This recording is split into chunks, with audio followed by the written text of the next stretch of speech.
The G20 foreign ministers meeting is all set to begin in New Delhi. The meeting comes at a very crucial time for the world. The Russia-Ukraine war has now entered into its second year. And Russia's relations with the West are at an all-time low. And the US-China relations are also worsening. In this context, the G20 foreign ministers meeting can provide an important forum for dialogue and possible rapprochement.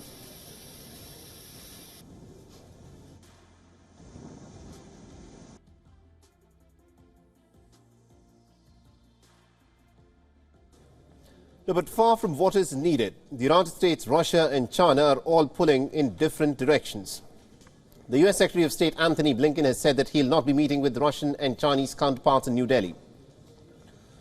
Earlier in the week, Moscow had said that it expects balanced and perhaps consensus-based decisions to be made in the meeting, which it said is in the interest of all.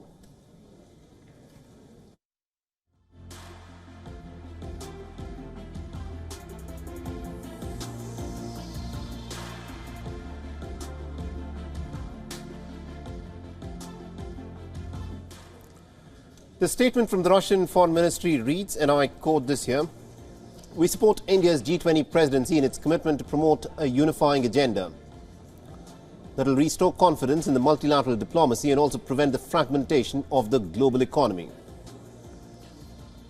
Now, talking about multilateralism, the G20, of course, bills itself as the premier forum for multilateral discussions. It brings together the world's major advanced and emerging economies. The G20 nations together represent nearly about 90% of the global GDP, 80% of the global trade and also 2/3 of the world population. It is therefore extremely important that the talks in the forum go on smoothly. With India as the president of the G20 this year, it is seeking to convince Moscow and Beijing to go along with a consensus, especially on describing Russia's war in Ukraine, similar to the one that has been reached by leaders of the group of 20 nations last year. A meeting of G20 finance ministers and also central bank heads over the weekend, remember, had failed to reach a consensus on the language to describe Russia's aggression on Ukraine. This had forced the host nation India to issue a chair's summary instead of a traditional joint communique.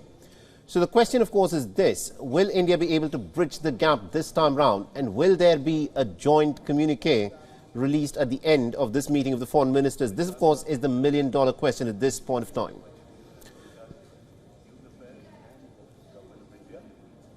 G20 colleagues, delegates. And my colleague Siddhant Civil has been tracking the story very closely for us, and he's joining us live on the broadcast at this moment.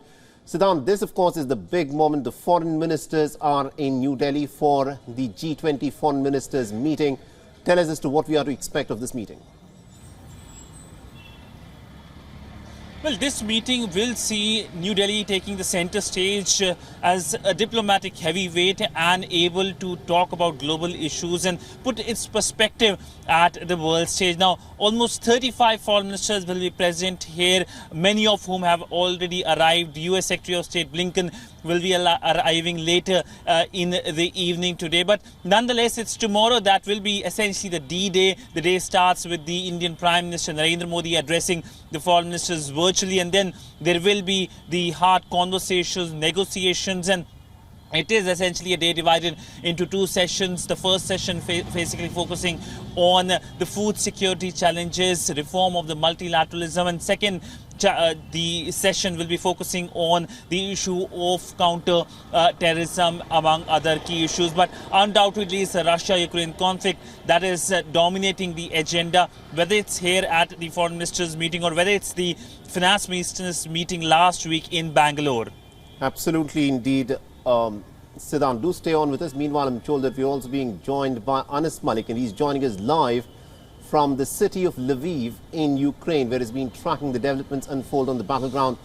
Anas, if you can hear me, this, of course, is a big moment in the Russia-Ukraine war. It's been more than a year since the fighting began. Now, tell us about the mood in Ukraine. Does Kiev really believe that G20 can actually bring about some kind of a resolution to the conflict that's ongoing in the battlefields of Ukraine?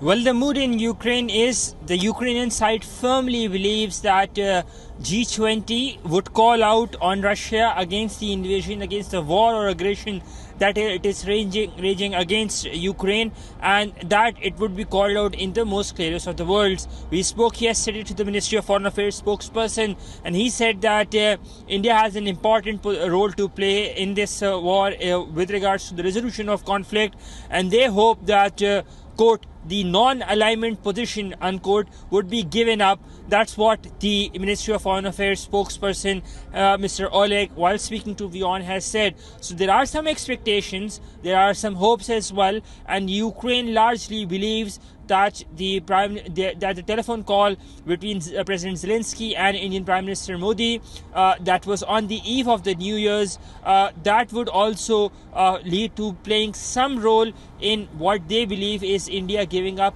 its quote-unquote non-aligned position. That's what the Ukrainian side believes, and they hope that this G20 meeting, which is being very closely watched out here in Ukraine, will go to some conclusion with regards to calling out Russia publicly. Saleh? Absolutely indeed. Thank you very much indeed, Anas Malik, and also to Siddhant Sibil for joining us in this broadcast and getting us the latest on this story. The meeting of the foreign ministers, of course, will begin in just some time now. We'll, of course, come back to you as more details emerge in the story. WION is now available in your country. Download the app now and get all the news on the move.